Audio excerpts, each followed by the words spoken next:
We're not friends! So stop talking to me like we're friends or something! No, I don't want one! In case you forgot, don't you remember you broke my arm?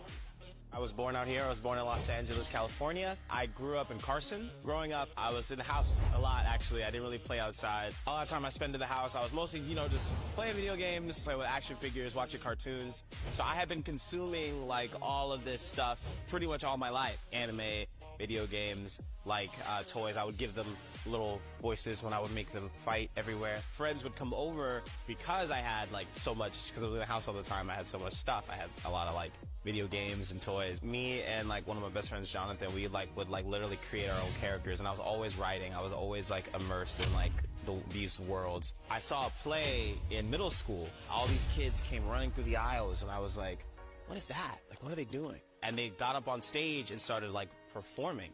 And as a kid, I was always sort of doing that, but if someone was doing it professionally, in middle school, for me that was professionally on stage, and I was like, yo, how do I do that? And I immediately went to my teacher and asked how I could join whatever this was. And he said it was called drama.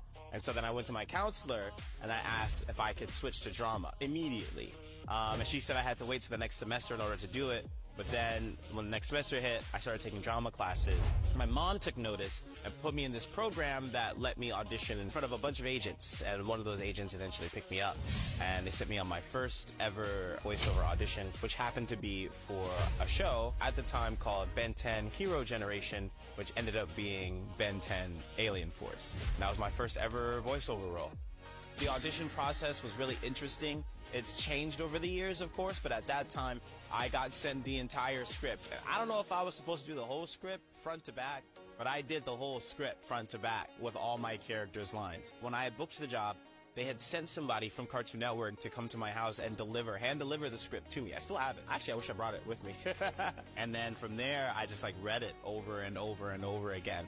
That was just kind of it. We went to the studio, we went to Cartoon Network, and we recorded it. I was surrounded by all these other professional voice actors. There's no emotion, which isn't true. There's a lot of dubs out there that have excellent performances that I think at this day and age, it's almost inaccurate to say that there's no emotion, because there are so many people who love this medium and who love doing what we do that inject so much emotion and passion into the work that it's super evident on the screen. Not to say that there isn't bad dubs. There are bad dubs, and there are also bad subs. But I think because we don't speak Japanese, sometimes we can't necessarily track that, or we don't necessarily understand that. And sometimes I think the first voices a consumer or a fan hears are what they attach themselves to. For me, I really try to, in every performance, convert a sub purist. And watch it however you want to watch it. I think it helps the show and it helps us all anyway. There are so many factors that make a dub the way it is and a sub the way it is. It's recorded two different ways, the production is two different ways, and it's two different budgets and time frames and time limits.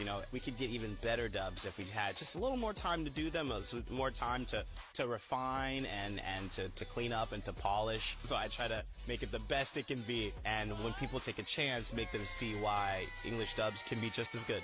The most inspirational thing for me during my voiceover journey is anybody who has ever felt like